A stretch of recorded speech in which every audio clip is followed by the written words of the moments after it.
தரிசன ஊழியங்கள் மூலமாய் உங்களோடு ஆண்டவருடைய வார்த்தையை பகிர்ந்து கொள்ள கர்த்தர் கொடுத்த இந்த அருமையான தருணத்துக்காக நான் கர்த்தரை ஸ்தோத்திரிக்கிறேன். இன்றைக்கும் கூட அற்புதங்களை காமிச்சுவார் அப்படிங்கிற தலைப்பின் அடிப்படையில் ஒரு வேத பகுதியை தியானிக்க போகிறோம். இதற்கு ஆதாரமாக மத்தேயு 9ஆம் அதிகாரத்தில் நூற்றுக்கதிபதி ஒருத்தரை பற்றி குறிப்பிடப்பட்டிருக்கு. இந்த நூற்றுக்கதிபதிக்கு ஒரு பிரியமான வேலைக்காரன் ரொம்ப சுகமில்லாமல் இருந்தார். இந்த லூக்கா 7ஆம் அதிகாரத்தில் இதை பற்றி சொல்லப்பட்டிருக்கும் பொழுது என்ன சொல்லியிருக்காருன்னா, அப்பிரியமான வேலைக்காரன் மரண அவஸ்தையாக இருந்தான்னு சொல்லப்பட்டிருக்கு. திமிர்வாதமாய் கிடந்து ரொம்ப சுகவீனமான இருப்பார். அதாவது லாஸ்ட் ஸ்டேஜ். ஒருவேளை மருத்துவர்கள் கைவிட்டுருக்கலாம். பார்த்துக்கிட்டு இருக்க எத்தனையோ பேர் கூட இந்த மாதிரி அனுபவத்தின் வழியாக நம்ம கடந்து போகிறவங்களா இருக்கலாம். மருத்துவர்கள் கைவிட்டு இருந்தா கூட இந்த மனுஷன், அதாவது நூற்றுக்கதிபதி என்று என்ன பண்ணாருன்னா, ஆண்டவரை ரொம்ப நம்பினார்.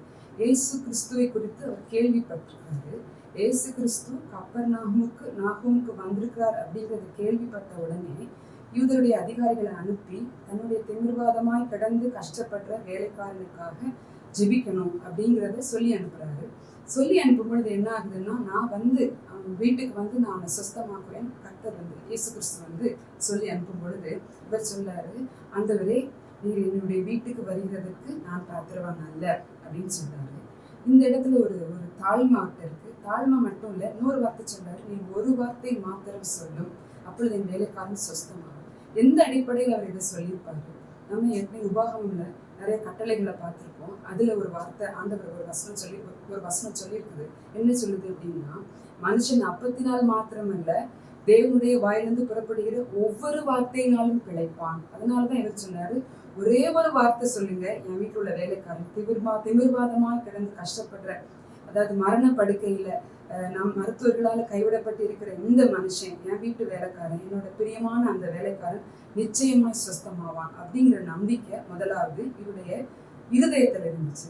இது எபிரேயர் 4ஆம் அதிகாரம் 11, 12 அந்த வசனங்களை நம்ம வாசித்து பார்த்தோம். 12ஆம் வசனத்தை வாசித்து பார்த்தோம்னா, ஆண்டவருடைய வார்த்தை, அதாவது தேவனுடைய வார்த்தை எப்படிப்பட்டதான், ஜீவன் உள்ளதான், வல்லமை உள்ளதான், அப்புறம் நினைவுகளையும் யோசனைகளையும் வகையறுக்கிறதாய் உள்ளது. ஸோ இவன் நினைவுகளையும் யோசனைகளை அவர் அறிந்துதான் கப்பர்நாகூமுக்கு இந்த நூற்றுக்கதிபதியினுடைய வேலைக்காரனை சுஸ்தமாக்கணுங்கிற எண்ணத்தோடு அவர் வர்றாரு. அவர் வார்த்தையில் ஜீவன் இருக்குதுன்னு மற்றவங்க நம்பினாங்களோ இல்லையோ, இவன் நம்பினான். யார் நம்பினா? அந்த நூற்றுக்கதிபதி. அதனாலதான் ஆண்டவர் அவர்கிட்ட சொல்றாரு, இஸ்ரவேலுக்குள்ள நான் எப்படிப்பட்ட விசுவாசத்தை பார்க்கல, ஆனா நான் என்ன செய்றேன், நீ வீட்டுக்கு போ, உன்னுடைய வேலைக்காரன் சுஸ்தமாவான், உன் விசுவாசத்தின்படி உனக்காக கடவுது அப்படின்னு சொல்ற. இந்த இடத்துல யாருடைய விசுவாசம் பலமா இருந்துச்சுன்னா, அந்த 100க்கு அதிபதியோட விசுவாசம் ரொம்ப ஸ்ட்ராங்கா இருந்துச்சு.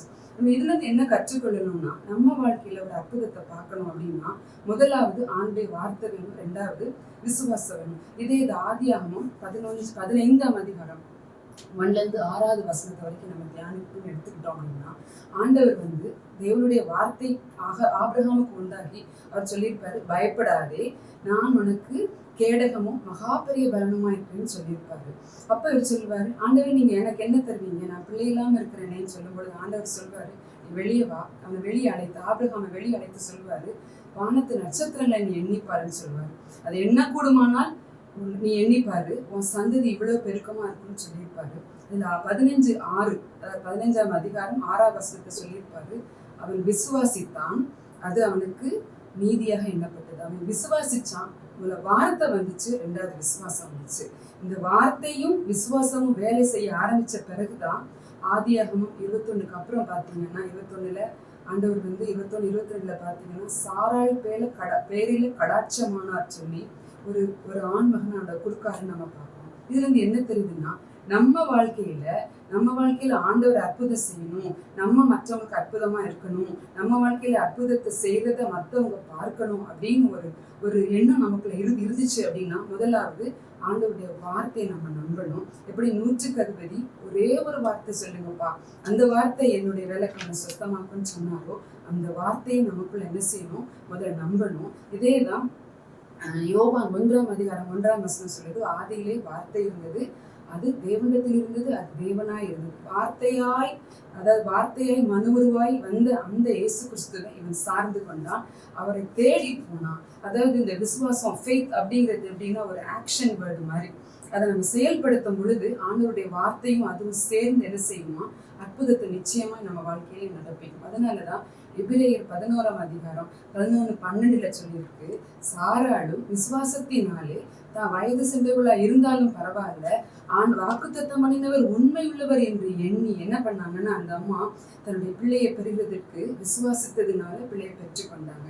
அதே மாதிரி சரீரம் செத்தவன் என்று எண்ணத்தக்கும் ஒருவனாலே, அதாவது ஆபிரகாமை பத்தி சொல்லப்பட்டிருக்கு, அவர் என்ன பண்ணாரு அப்படின்னா, சரீரம் செத்தவன் என்று சொன்னாலும் அவருக்குள்ளே அதாவது பலன் அடைந்தார். என்ன பலன் அடைந்தார்? ஆண்டவர் வாக்குத்தத்தம் பண்ணியிருக்காருல, ஆண்டவருடைய வார்த்தையை நான் நம்புறேன், அந்த வார்த்தை என் வாழ்க்கையில நிச்சயமாய் வேலை செய்யும் அப்படிங்கிறத விசுவாசித்தார். அதனாலதான் வானத்தின் அதாவது பெருக்கமான நட்சத்திரங்களைப் போலவும் கடற்கரை மணலத்தனையுமான ஜனங்கள் இந்த சந்ததியில இருந்தாங்க, இப்பொழுது இருக்கிறாங்க.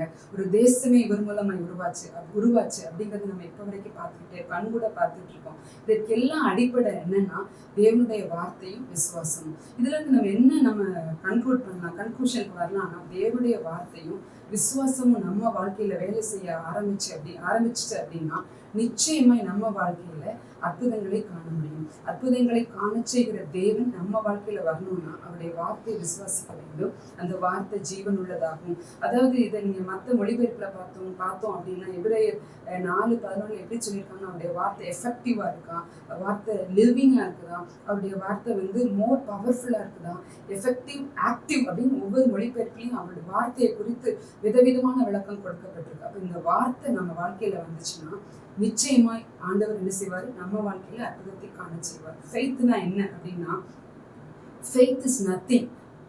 ஆனா நத்திங்க சம்திங் ஆகிற வரைக்கும் நம்ம என்ன செஞ்சுட்டே இருக்கணுமா, அதாவது அவருடைய வார்த்தையை பிடிச்சு ஜெபித்து கொண்டே இருக்கணுமா. இந்த ஃபெய்த் ஒண்ணுமே இல்லை, அதாவது அதுக்கான அறிகுறியே இல்லை அப்படின்னு நம்ம நினைக்கும் பொழுது ஆண்டவர் என்ன செய்வார்னா அந்த வார்த்தை நிமித்தமாய் நம்முடைய விசுவாசத்தை கனப்படுத்துவார். Faith is nothing but holding on to something until nothing becomes something. Faith எப்படின்னா, அது முழு பலன் அடைந்து வார்த்தையா வரும் பொழுது கட்டாயம் நம்ம வாழ்க்கையில் அது அற்புதம் செய்யும். அந்த அற்புதத்தை செய்கிற தேவன் நம்ம வாழ்க்கையில் நிச்சயம் பெரிய பெரிய அற்புதங்களை செய்வார். ஜெபம். நேசிக்கிற அன்பின் பரலோக தகப்பனே, அருமையான நேரத்துக்காக நன்றி செலுத்துகிறோம் சுவாமி.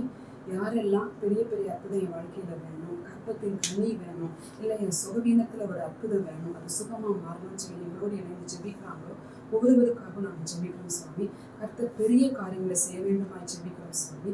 நீர் பெரிய காரியங்களை செய்து சாட்சியை கொடுக்கறதுக்காக எப்படி ஆபிரகாம் வாழ்க்கையில அற்புதம் செஞ்சு ஒரு கற்பத்தின் கனியை கொடுத்தீங்களோ அதுபோல நீர் அற்புதத்தை செய்கிறதுக்காக நன்றி.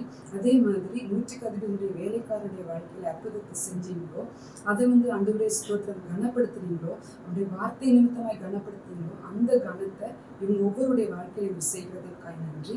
நாங்கள் ஒவ்வொருவரையும் தாழ்த்தி உள்ள கரத்துல தருகிறோம், எங்களையும் தருகிறோம் சுவாமி. இந்த மினிஸ்ட்ரிஸை ஆசீர்வதிக்கிறதுக்காக நன்றி. இயேசுவின் மூலம் ஜெபிக்கும் நல்ல பிதாவே, ஆமென். God bless you.